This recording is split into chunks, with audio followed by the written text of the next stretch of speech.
Hello દોસ્તો, જય માતાજી। આજે હું બનાવી રહી છું સેવ ટામેટાનું શાક ગુજરાતી સ્ટાઇલમાં। તો આજે હું તમને આપીશ સેવ ટામેટાની શાકની રેસિપી।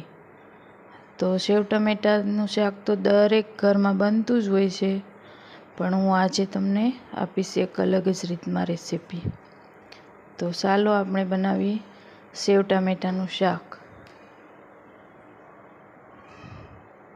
તો અહીંયા સેવ ટમેટાનું શાક બનાવવા માટે મેં લઈ લીધા છે 3 ટમેટાં। એમાં 1 ટમેટું સાદું ને 2 ટમેટાં દેશી લઈ લીધા છે। તો આપણે અહીંયા 2 ટમેટાં કટિંગ કરી લીધા છે અને 1 ટમેટું રહેવા દીધું છે। હવે આને આપણે વઘાર કરી લઈશું। તો વઘાર કરવા માટે મેં અહીંયા એક કઢાઈ લઈ લીધી છે। એમાં નાખી દઈશું આપણે તેલ। તો અહીંયા મેં મોટી ચમચી 2 તેલ નાખી દીધું છે। સેવ ટમેટાના શાકમાં હંમેશા તેલ ઝાઝું હોય તો જ સેવ ટમેટાનું શાક સારું લાગે છે। તો અહીંયા મેં 2 ચમચી તેલ નાખી દીધું છે અને હવે આપણે વઘાર કરી લઈશું। તો તેલ ગરમ થાય એટલે આપણે નાખી દઈશું લસણની કળી। મેં અહીંયા 3 લસણની કળીના ઝીણા કટિંગ ટુકડા કરી લીધા છે અને એમાં વઘારમાં નાખી દીધું છે। કેમ કે ગુજરાતી સેવ ટમેટાનું શાક હોય એટલે એમાં લસણ તો હોય જ, તો જ સારું લાગે। એક મેઇન વસ્તુ આ છે। હવે મેં એમાં નાખી દીધી છે રાઈ અને ઢાંકી દીધું છે। ઉપરથી નાખી દીધા છે મીઠી લીમડીના પાન અને ઢાંકીને આપણે વઘાર થવા દઈશું। પછી નાખી દીધી છે થોડીક હિંગ અને હવે નાખી દઈશું આપણે ટમેટું। એકદમ વઘાર બેસી જશે આપણે ઢાંકીને વઘાર થવા દઈશું ને તો। જો આપણે ઢાંકણ ખુલ્લું રાખીને વઘાર કરશું તો બધું વઘાર આપણું ઉડી જશે અને સ્વાદ પણ નહીં લાગે। તો આવી રીતે ઢાંકીને જ હંમેશા વઘાર કરવાનું। તો થોડી વાર રહેવા દીધું હતું। આપણા ટમેટામાં એકદમ મસ્ત વઘાર બેસી ગયો હશે લીમડાનો, રાઈનો। હવે એને આપણે સલાવી લઈશું। હવે એમાં આપણે થોડુંક મીઠું નાખી દઈશું, અડધી ચમચી। પછી એવું લાગશે તો આપણે નાખશું। મીઠું નાખી અને થોડીક વાર માટે થવા દઈશું। તો હવે આપણે જોઈ લઈએ। તો હવે હલાવી અને આપણે મસાલા નાખી દઈશું। તો ગ્રેવી તૈયાર થઈ ગઈ છે। હવે એમાં આપણે મસાલા નાખશું। તો મસાલામાં મેં અહીંયા લઈ લીધી છે અડધી ચમચી હળદર પાવડર, 1 ચમચી ધાણા જીરું પાવડર,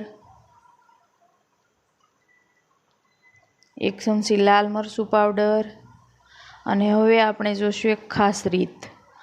તો હું તમને આ ખાસ રીત બતાવીશ કે લસણની ચટણી નાખવાની છે આપણે। લસણની ચટણી નાખવાથી એકદમ ટેસ્ટી અને ખૂબ જ મસ્ત શાક બને છે। જો આવી રીતે લસણની ચટણી નાખશો ને તમે તો સેવ ટમેટાનું શાક એકદમ ઢાબા સ્ટાઇલ બનશે। તો મેં અહીંયા લસણની ચટણી નાખી અને બધું બરાબર મિક્સ કરી લીધું છે। હવે મેં અહીંયા જે ટમેટું એક બસાવેલી રાખ્યું હતું તે ટમેટું કટિંગ કરી લીધું છે। હવે અહીંયા ઉપરથી હું 1 ટમેટું નાખી દઈશ।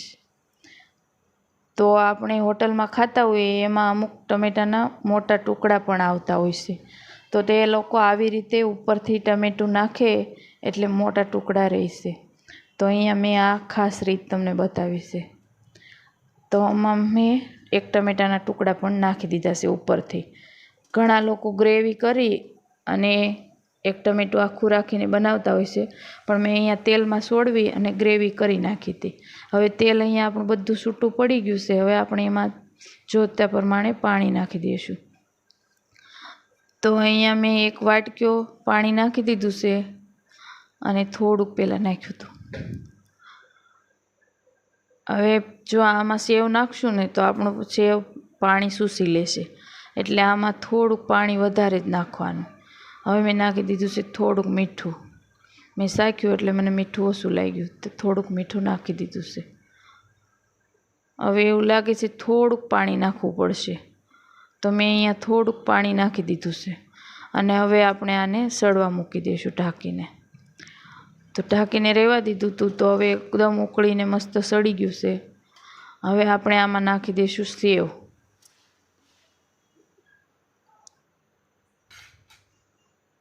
તો તમે જો મેં આ રીતના ઝીણી સેવ એક વાટકો લઈ લીધી છે. તમારી પાસે ઘરમાં જે કોઈ સેવ હોય તે તમે લઈ શકો છો.